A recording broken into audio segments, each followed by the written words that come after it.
नमस्ते, हजुरहरूलाई स्वागत छ बुनिदीको किचनमा। आज चाहिँ म हजुरहरूलाई साउथ इन्डियन मर्निङ ब्रेकफास्ट बonglu उपमाको रेसिपी लिएर आएको छु। आशा छ हजुरहरूले मन पराइदिनुहुन्छ भनेर। र यो bonglu उपमा चाहिँ मुराईको बन्छ।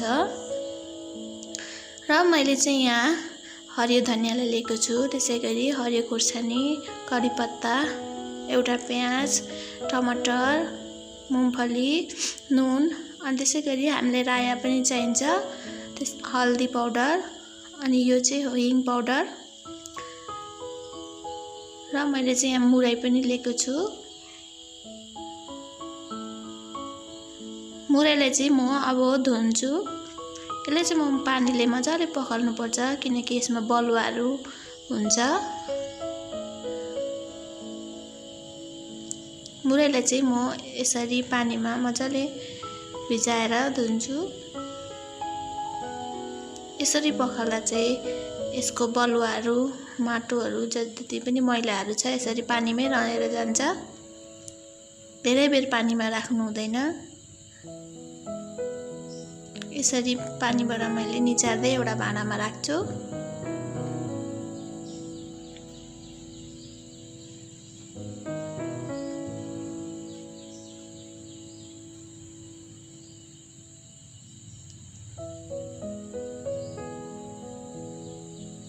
मैले चाहिँ यहाँ पखालेर लिइसकेको छु।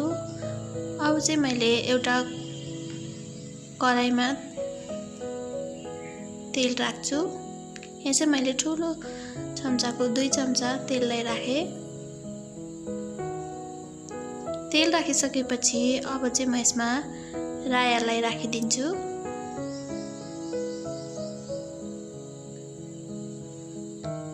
मैले चाहिँ काटेर राखेको खुर्सानीलाई पनि राखिदिन्छु र कडी पत्तालाई पनि राखिदिने, र काटेर राखेको प्याजलाई पनि राखेर म मजाले चलाइदिन्छु।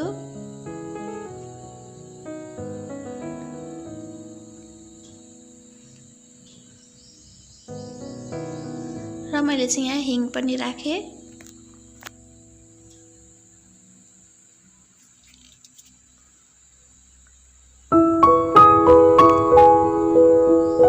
र प्याज यतिको भइसकेको छ। अब चाहिँ यसमा म काटेर राखेको टमाटरलाई पनि राखिदिन्छु। टमाटर राखेपछि म यसलाई चलाइदिन्छु।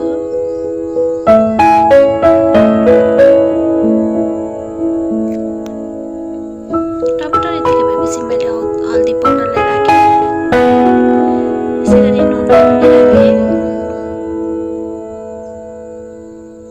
र मजाले चलाइदिने।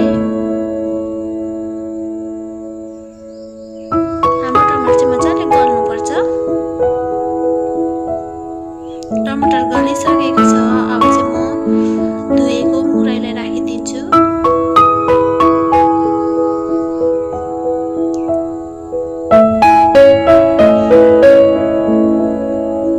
मुराई राखिसकेपछि अब मजाले चलाइदिने।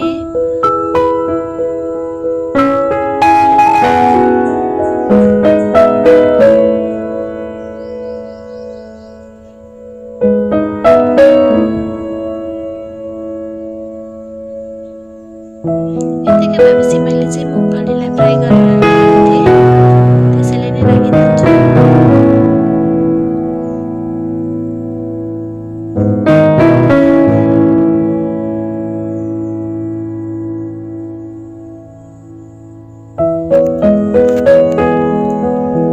अब चाहिँ मैले यहाँ तित्रीलाई भिजाएर राखेको थिएँ।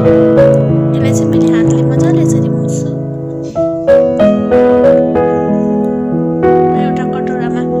राखिदिन्छु।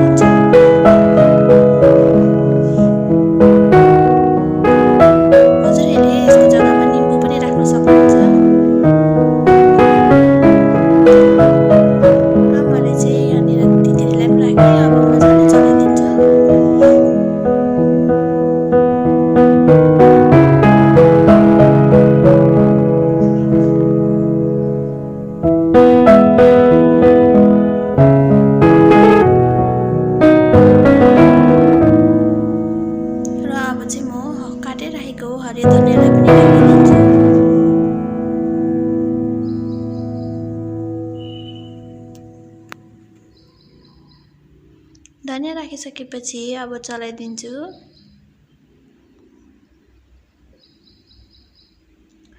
र हाम्रो ब्रेकफास्ट चाहिँ रेडी भइसकेको छ र म चाहिँ एउटा सर्भिङ बोलमा सर्भ गर्छु। हजुरहरूले पनि यो रेसिपी ट्राई गर्नुहोला। यो चाहिँ हैदराबादको फेमस ब्रेकफास्ट हो। र हजुरहरूलाई मेरो रेसिपी कस्तो लाग्यो, मन परेमा लाइक, शेयर अन्त सब्स्क्राइब गर्नु चाहिँ नबिर्सिदिनु होला।